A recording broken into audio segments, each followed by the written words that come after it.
wabarakatuh. Selamat siang Bapak, Ibu, dan rekan-rekan semua. Kembali lagi di podcast STI Surakarta. Saya akan memaparkan tentang pemodelan proses bisnis. Langsung saja. Nah, sebelum kita masuk ke pemodelan proses bisnis ini, kita harus tahu dulu nih proses ini apa. Nah, proses ini adalah segala aktivitas mengolah input untuk menjadi output. Seperti itu ya teman-teman. Kemudian lanjut aja langsung ke proses bisnis. Nah, proses bisnis ini apa? Tentu serangkaian instruksi atau langkah yang diperlukan untuk membantu perusahaan mencapai tujuan bisnis. Jadi organisasi itu terdiri dari banyak proses yang saling berhubungan ya teman-teman, yang mana serangkaian instruksi ini atau proses-proses ini diperlukan untuk mencapai tujuan bisnis. Proses bisnis ini juga perlu untuk diikuti secara konsisten agar mendapatkan output yang konsisten pula. Nah, kemudian proses bisnis seperti apa sih yang baik, disebut baik? Yaitu ada dua ya, proses bisnis yang mudah untuk dimengerti dan mudah untuk diikutin, seperti itu. Nah, kemudian proses bisnis seperti apa sih yang buruk? Tentu kebalikan dari proses bisnis yang baik tadi ya. Jadi adalah proses bisnis buruk itu adalah proses bisnis yang sulit untuk diikuti dan sulit untuk dimengerti. Nah, penyebabnya apa aja nih? Jadi ada proses-proses bisnis itu yang pertama menjadi buruk itu pertama karena adanya asumsi. Di sini seringkali ya perusahaan itu berasumsi bahwa pelanggan itu sekedar menginginkan produk atau layanan yang berbiaya rendah, sehingga perusahaan mengambil keputusan untuk melemahkan produk mereka. Padahal kenyataannya ada juga loh pelanggan yang mau untuk membayar lebih dengan adanya kualitas yang lebih pula, seperti itu. Kemudian yang kedua adanya ambiguitas. Ambiguitas ini berarti kadang perusahaan itu mungkin mengetahui apa yang pelanggan inginkan atau tren-tren seperti apa yang ada di pasaran sana, namun tidak ada jaminan ataupun tidak ada kepastian yang menjamin atau yang memastikan si pelanggan ini mau untuk benar-benar membeli atau suka akan produk kita, seperti itu. Kemudian ada juga penyebab yang ketiga adanya miskomunikasi. Jadi di sini perusahaan itu juga banyak yang sebenarnya mengembangkan proses yang baik, namun entah bagaimana proses tersebut kurang terdokumentasi dengan baik atau diarahkan lebih baik, seperti itu, sehingga output berpengaruh pada outputnya. Dan yang terakhir adanya misalignment atau ketidakselarasan. Di sini maksudnya adalah banyak perusahaan juga yang memiliki tujuan yang besar namun tidak diiringi dengan kesesuaian dari tindakan mereka.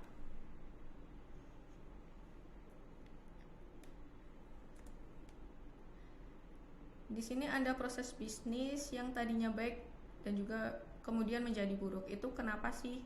Jadi yang pertama itu adanya perusahaan yang tidak dapat menangkap perubahan kebutuhan dan harapan pelanggan. Jadi permintaan atau keinginan pelanggan itu selalu berubah ya teman-teman ya, selalu dinamikanya selalu tinggi. Nah, ini akan menjadi tantangan untuk si perusahaan. Apabila perusahaan ini tidak dapat menangkap perubahan atau dinamika keinginan atau kebutuhan pelanggan tersebut, tentu akan berdampak pada proses bisnis mereka atau output mereka. Nah, yang kedua ada keterbatasan teknologi dan peralatan. Di sini maksudnya adalah kadang perusahaan ketika permintaannya meningkat namun tidak disertai dengan peningkatan pada teknologi, sumber daya ataupun peralatan mereka. Padahal ini sudah satu paket seperti itu ya, harus saling beriringan seperti itu. Adanya peningkatan permintaan tentu juga sebaiknya ditingkatkan pula teknologi, peralatan ataupun sumber daya mereka. Nah, jadi proses bisnis ini penting ya teman-teman, karena adanya proses bisnis yang terdokumentasi dengan baik dan andal akan menghasilkan produk atau layanan yang konsisten. Kenapa konsistensi ini penting? Karena konsistensi inilah yang membuat pelanggan kembali, serta konsistensi inilah yang dapat memudahkan pekerjaan dari karyawan organisasi tersebut. Kemudian kita masuk ke bisnis proses modelingnya atau pemodelan proses bisnis. Apa sih proses pemodelan proses bisnis ini? Yaitu cara visual untuk menggambarkan bagaimana suatu organisasi menjalankan pekerjaan dan layanan mereka. Jadi di sini bagaimana kita menggambarkan, bagaimana kita memodelkan langkah-langkah atau aktivitas-aktivitas yang diperlukan ketika kita melakukan suatu proses seperti itu, suatu pekerjaan seperti itu. Nah, bisnis proses modeling ini tentu ada yang disebut dengan aktor atau pemangku kepentingan stakeholder mereka. Di sini aktor dapat berupa orang, departemen, sistem maupun entitas eksternal dalam organisasi. Kemudian ada tujuan utama pemodelan proses bisnis ini adalah untuk membantu memperjelas langkah-langkah yang diperlukan dalam suatu proses tertentu. Selanjutnya di sini ada manfaat pemodelan proses. Yang pertama itu pemahaman aktivitas bisnis dan interaksi dengan lingkungan eksternal. Di sini perusahaan dapat memahami dengan pemodelan proses bisnis ini akan membantu si organisasi untuk paham nih kepada siapa-siapa saja mereka berhubungan atau berinteraksi. Kemudian yang kedua ada mengidentifikasi area bisnis yang belum dipahami dan membantu memperjelas tanggung jawab di seluruh proses. Dengan adanya pemodelan proses bisnis ini tentu organisasi akan terbantu ketika ada area-area bisnis atau aktivitas-aktivitas bisnis yang sekiranya perlu untuk dianalisis lebih lanjut seperti itu. Kemudian yang ketiga ada mengidentifikasi dan memecah proses bisnis yang kompleks serta memberikan kemampuan untuk menganalisis dan mengidentifikasi inefisiensi proses. Balik lagi, ketika kita mengetahui model proses bisnis kita memahami bagaimana bagaimana bisnis kita itu bekerja, ini akan membantu ketika ada masalah, ketika ada inefisiensi proses ini kita tentu akan dapat menganalisisnya, kita dapat mengidentifikasinya, serta untuk lebih lanjut kita dapat mengevaluasi dan memperbaikinya. Kemudian yang terakhir, adanya pemodelan proses bisnis ini akan menjadi artefak atau bukti historis yang membantu mendokumentasikan proses dalam memahami dan memungkinkan pengguna akhir atau pemangku kepentingan yang lain tentang bagaimana cara lama dan bagaimana cara baru proses bisnis tersebut dijalankan.